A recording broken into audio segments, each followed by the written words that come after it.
Hello and welcome to BNTV. We're delighted to be joined by Tris Dixon, the editor of Boxing News. He's had 2 weeks off, but he's back now, looking fresh, looking good. And we're going to talk about Mike Tyson. In this week's issue, the upcoming issue, we've got a feature with Mike Tyson where it looks at his Broadway play, The Undisputed Truth, which was, for most people that went to see it, they thoroughly enjoyed it. Now, we look at that in some detail in this week's issue.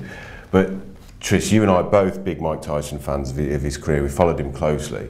At one point, particularly towards the end of, well, during his career, towards the end of his career, it looked like this wasn't where he was going to end up. It's nice to see him in this place, isn't it?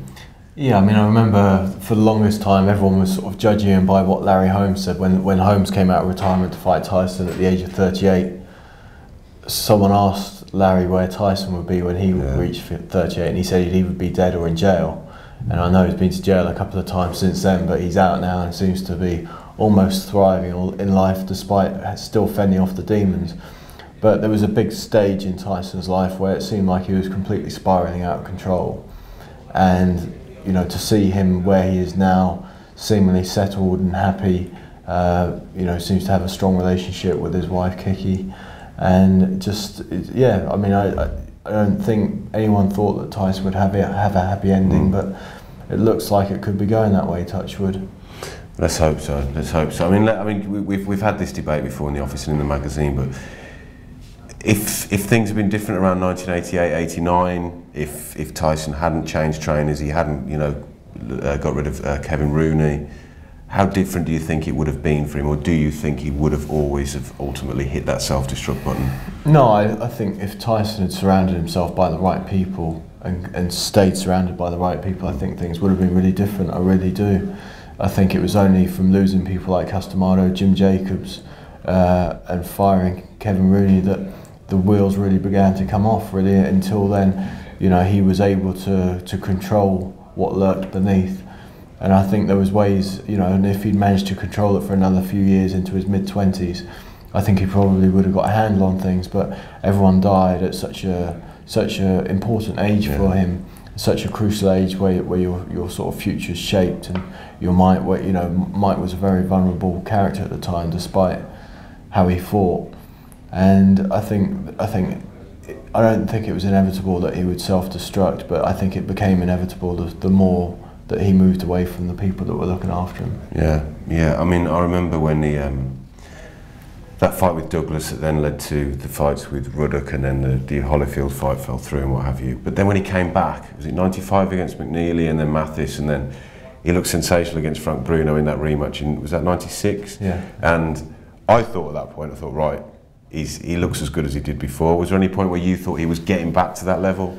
No, because I think at the time, you know, Tyson was one of those guys that was a short, stocky puncher, fast reflexes, and you know, 3 prime years will hurt anybody that you have to surrender in prison. And I think, you know, I didn't think Tyson. And also when you look at those fights, McNeely, Mathis, and Bruno and Selden, there wasn't enough time for any rust to come off, really. So, you know, he was just going out there annihilating guys as he was in his prime, but you know, there was no real ring time, there was no quality ring time, and I think he was still carrying psychological wounds from the Douglas fight as well, and perhaps from the Ruddock fights, the first one that was controversial, and the second one where he took some big shots, and you know, I think the magic for Tyson had gone by about 89, and in my head, there was never any real way that he was going to get back to those glory days. The thing with Tyson is he had that explosive power, and he had the powers of intimidation, which meant that he was always going to be a handful for anybody, including Lennox Lewis, which is why even when he fought Lewis, when he was well over the hill, and when Lennox was past his best too, people were refusing to rule Tyson out because he was capable of just shocking people. I mean, like people like Lou Savarese and Clifford Etienne, they were decent, durable heavyweights, and he laid them to waste in sort of 30 seconds apiece. So you know that Tyson still had that ability, still had that aura around him, but and he was world class. But as a legendary heavyweight, that time had come and gone. Yeah. I mean, you mentioned the Etienne. We We also listed the 10 count this week is Tyson's best punches, and Etienne is mentioned in there, as is the Franz Botha, and he always did have that one punch power that he could. That's why I think why some people still thought he was a threat to Lewis. But if you take the way his career was, forget the what ifs. Where does he rate in the all-time greatest heavyweights? Well, it's important you say if you take away the what ifs, really, because based on potential and what he should have been and what he actually and what he could have achieved, I think you'd have to have him in the top 10. Right. But when you base it just on pure achievement, I really think he struggles to get in the top 10. Right. Okay. I think it's a real shame because the amount, I think it's the biggest waste of talent in sport, Tyson. Right. You know, above anyone like Gaza, above anyone like that, because Tyson, when he was world champion, when he won the title from Trevor Berbick in 1986, he could have ruled until the year 2000 and beyond. Really, it was wide open for him, and that's not to diminish people like Holyfield or Lennox, people like that. You know, it was just he was that good, and he had that much going for him. If he'd been able to stay disciplined, keep training, you know, and obviously the perfect scenario would have been he would have stayed in Catskill, been trained by Kevin Rooney, and still been managed by Bill Caton until Bill died. And then you'd imagine Kevin would have taken over the managerial reins and stuff. You know, if he could have lived out that sort of Cinderella existence, I honestly think he would have been probably a top 5 heavyweight. Okay, I mean that's interesting. Do you think though, I mean as time goes on, that we may look back on that 3-year reign of terror with a bit more fondness or with a bit more respect, given that, I mean if you look at the likes of, I don't know, Jean-Marc Mormec, for example, and then you compare that kind of level of challenger with the likes of Pinkland Thomas, with the Tyrell Biggses, with even a 38-year-old Larry Holmes who was past his best, but what he achieved afterwards showed what he had left. I think there's only a couple of opponents really that will stand out from Tyson's dominant reign, and I think that was Spinks. You could argue Larry Holmes, although he was coming off that really big layoff. So you're going to be weighing up just a small handful of fighters really. When you look at the Klitschko's, you know, they might be cleaning out a very poor division, but longevity really does come into it. You know, both the Klitschko's have been pretty much at the top for a decade apiece, and so you know that longevity goes. You know, you either favour the longevity of you know, maybe a slightly more boring or less crowd pleasing fighter like either of the Klitschko's or a star that burns very brightly but for a short space of time like Tyson. I think in terms of looking back on that era fondly, I think people do look back on that fondly, you know, because he created such buzz, such excitement. You know, Hagler, Hearns, Leonard, Duran were all coming to the end, or you know, the end of their primes anyway, and he really sort of picked the baton up. Plus, you know, the heavyweight division sort of was in a bit of a slumber after Ali because Larry Holmes wasn't afforded the respect that he deserved. And so, you know, I think Tyson, that was a really glorious peak for him, and you know, he was one of the most famous men on the planet because of what he was doing, and that was destroying the best guys around in a very short space of time.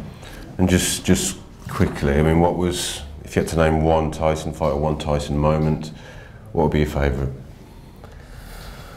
Don't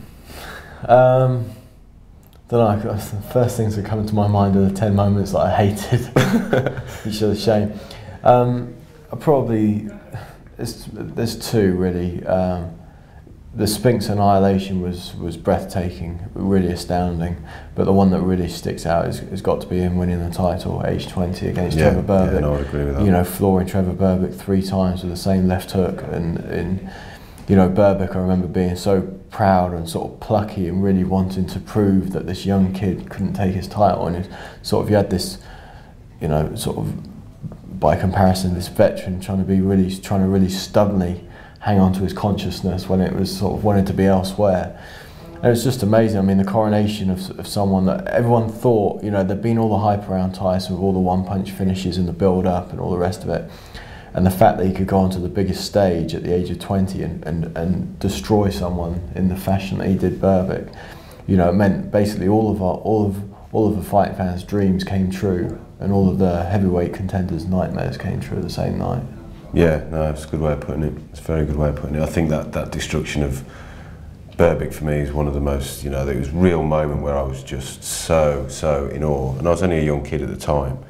But I remember Berbick after the first round, and he kind of walked back, and he kind of flashed his smile. Yeah. And it's so common in boxing that boxers do that, but never as a smile been look more pathetic in the boxing ring as that as if moment. like you haven't got me, you haven't hurt me. It's just a lie, isn't it? It's a lie to try and tell the opponent that they haven't been hurt. Yeah. Okay. Well, listen, we'll be back for part 2. This room will be a bit fuller. We're going to have the BN team in there answering some of your questions.